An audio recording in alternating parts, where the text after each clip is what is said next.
You get nothing. You're not his real family anymore, my stepmother Diane screamed, physically shoving me toward the front door of my childhood home while my father's body was still warm in the ground. Pack your things and get out. This is my house now. My children's inheritance. Her 2 adult children, Bradley and Tiffany, stood behind her with matching smirks, already mentally dividing up everything my father had spent 40 years building.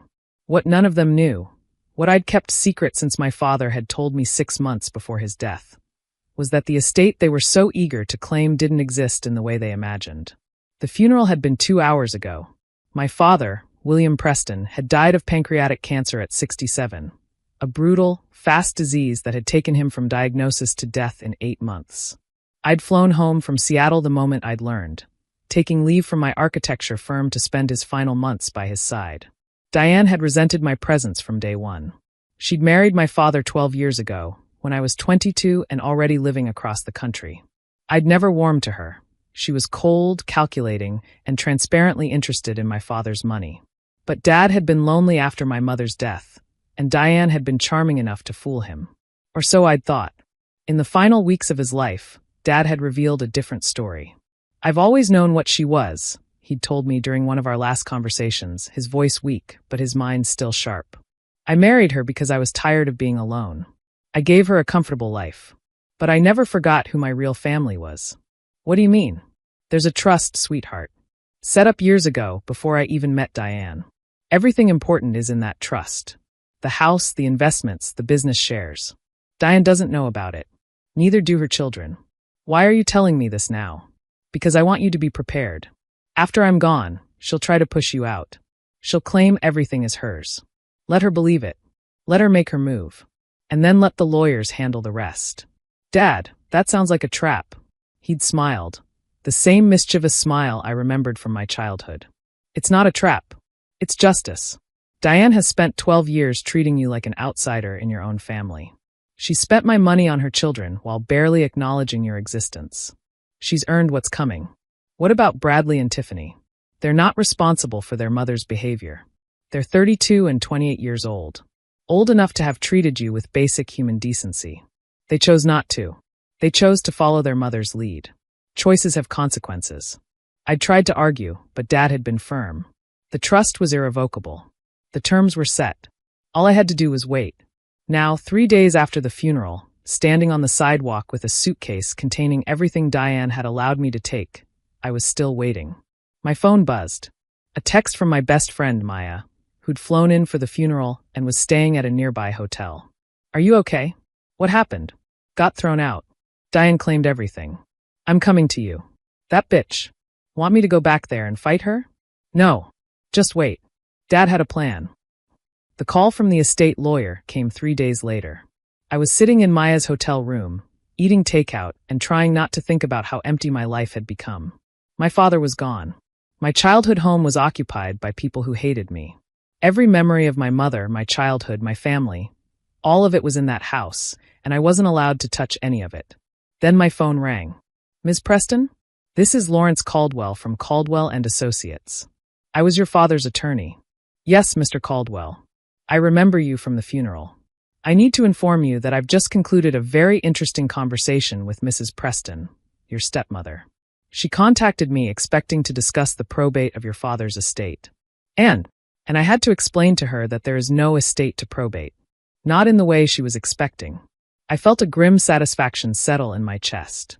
The trust. Exactly. The William Preston Family Trust, established in 2008, 6 years before your father married Diane. It contains the family home, all investment accounts, all business interests, and a life insurance policy worth $2.3 million. He paused. You are the sole beneficiary. Everything. Everything. The trust was designed to bypass probate entirely. It transferred to you automatically upon your father's death. Diane has no claim to any of it.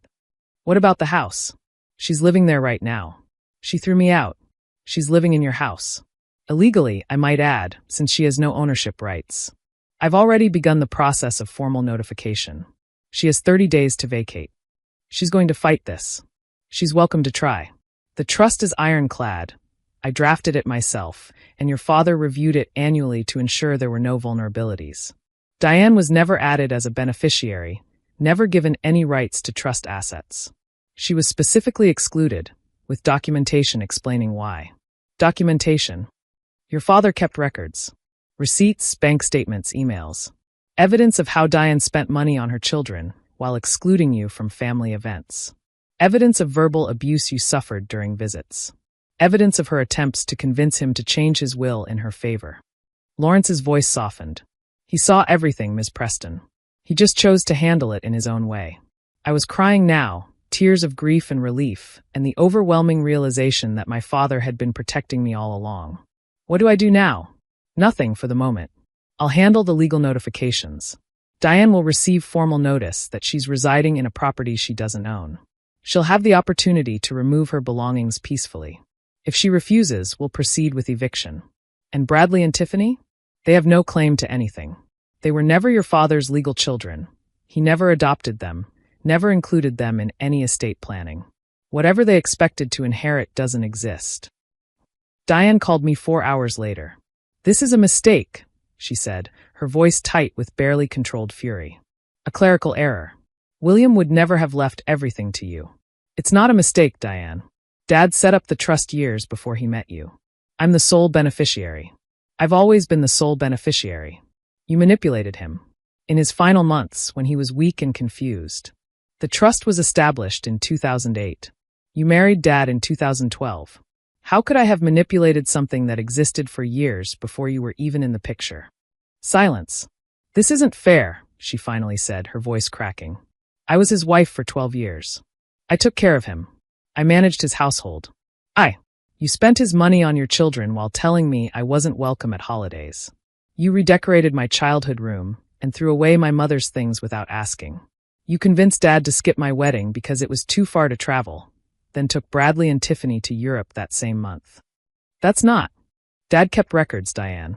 Every slight, every exclusion, every time you tried to push me out of my own family. He documented all of it.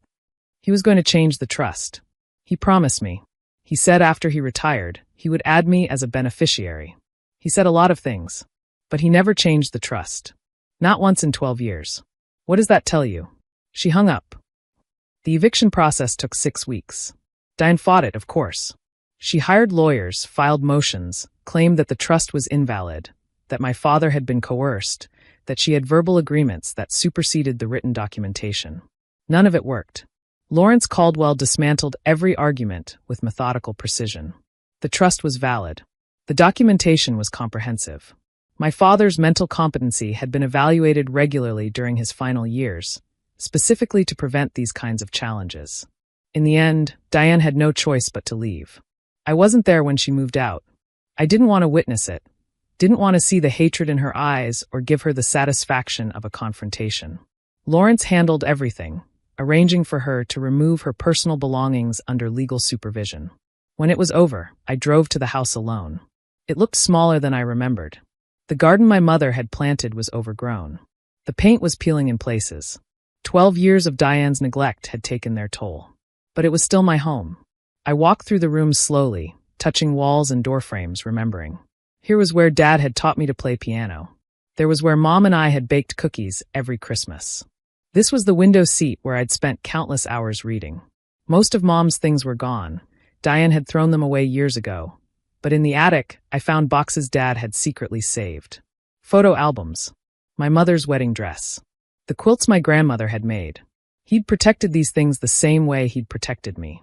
Quietly, patiently, waiting for the right moment. 3 months later, I received an unexpected visitor. Bradley Preston, Diane's son, appeared on my doorstep, looking nothing like the smirking bully I remembered from the funeral. "Can we talk?" he asked. I almost said no, but something in his expression stopped me, a weariness that looked genuine. 5 minutes. We sat on the porch, my porch now, and he stared at his hands. I wanted to apologize. For what specifically? There's a lot to choose from. For all of it. The way Mom treated you. The way Tiff and I went along with it.